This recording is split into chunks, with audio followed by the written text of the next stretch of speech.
Hey guys, Rob McGuire here with G&K Concepts.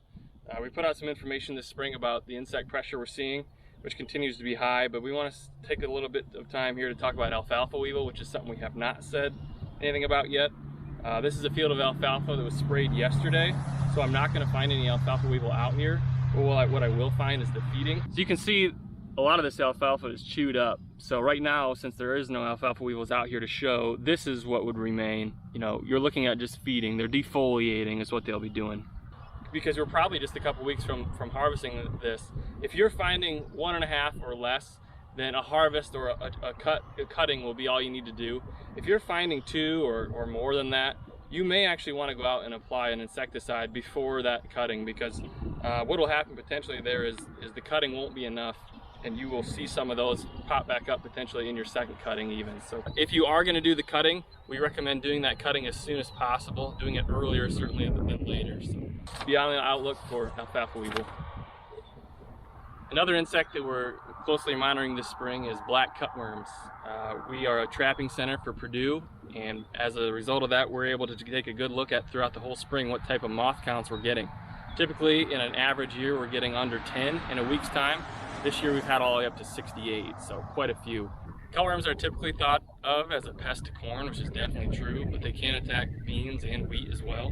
Most of your corn, if it's traded, will have some sort of protection for black cutworms, but if not, on average, a single cutworm can take down up to 5 corn plants. So for the cost of a lot of these over-the-top foliar insecticides, if I'm out there making a herbicide pass, I may consider putting that insecticide in there with it, as cheap as that's going to be. Some of the concern behind these high moth counts also are because we have not really done a whole lot of burn down so far. There's a lot of green out there in these fields we're about to plant or have started planting that these moths are finding attractive. That's where they've laid their eggs.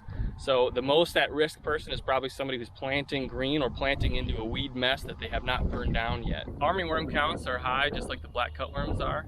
Most of us will probably have just put a herbicide, fungicide application on our wheat, and we probably included an insecticide with it at that time.